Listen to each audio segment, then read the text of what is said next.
President Obama. How are you, sir? I'm Stan, the white man, and I am really sorry for how my white friends have been treating you. I mean, you have really been under the gun these days.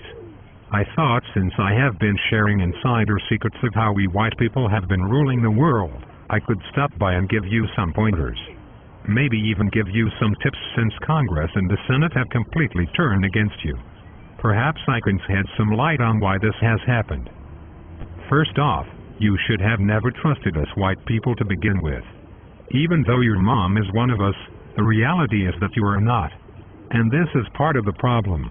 You see, a black man in a White House just doesn't sit well with the good old boys. Sure, some of us loved the ideal of an African American in the Oval Office, but trust me, that was just us white people coping with our white guilt for bringing Africans into slavery. You didn't really think we were going to stay on your team, did you? We white folks were just going along for the ride, but when we woke up, the reality was that you were still a Negro in our White House. It's kind of like when we do a whole bunch of acid, weed and coke, then wake up the next morning looking for our pants. We know we messed up the night before, but we still have to go to work. And so when white America woke up and saw that you had actually made it to the White House, we were in shock. But we still had to run a plantation, even if the commander-in-chief was Negro. And this is why you have been so disrespected as a black man and president. I mean, think about it. Remember when you gave your health care speech and Joe Wilson called you a liar in front of the entire country? This was just the beginning. The truth is we white men don't want black people over us. It just gets under our skins. I'm sure you can understand. Let me put it to you like this, Mr. President. If you black people had come to power through revolution like we whites did over you, then white America would respect you and you would have our complete support. However, you came to power because we kind of let you into office, and that is not worthy of our respect. It's a white thing, but this is truth. I know it's not right, but it's white. It's kind of like a father letting his son beat him just to make the boy feel like he has accomplished something. But you and I both know that the dad can kick that boy's ass anytime he feels like it. How can we respect you when we both know that white power is still in control despite the fact you are in our office? You're just a black man managing a white man's reality. How can we respect that? Seriously.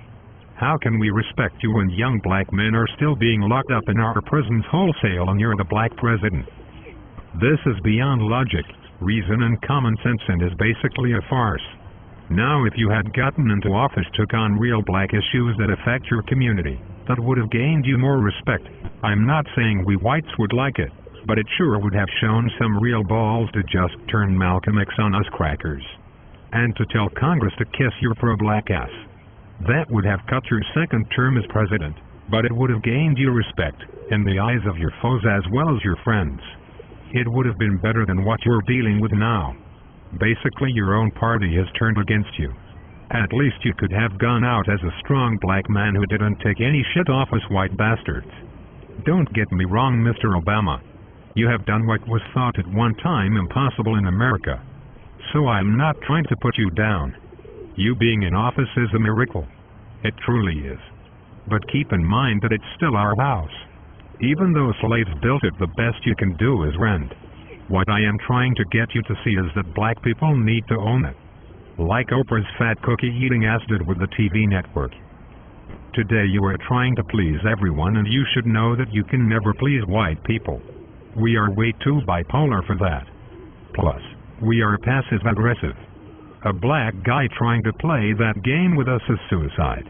We will beat you every time. What you need is to get mad. Get militant, and Farrakhan punch us back to the Stone Ages. You should have never let us isolate you from your pastor, Reverend Wright. You fell for the trap, and now that all the whites who were shouting out your name and support have betrayed you, you cannot even go back home to your own church. Excuse my tone, but that was a punk-ass move to diss your pastor like that. And for what? To please us white folks. Come on. You know what I am saying is the truth. Now, let's get you back on track. First, you need to tell those Zionists to kiss your ass. Stop letting Israel push you around. You look stupid sending all that money over there, while your own African American and white kids here at home don't have books for school. To do this is like punching a hole in your own boat. No one would say it makes sense to clean someone else's house before you washed your own. So stop that shit. Next, if one of us white guys ever blurts out something that disrespects you again, sock him in his fucking mouth. And make sure the cameras are rolling. I swear if you did this, you would go down in history as the greatest president ever. Besides, you're the fucking president, so who is going to arrest you? Now this is very important.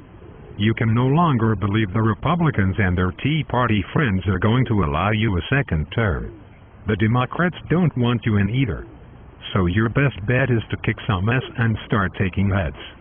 No more Mr. Nice Guy. You will have to put your foot down and live with the fact that you're no longer going to be treated like the white man's bitch.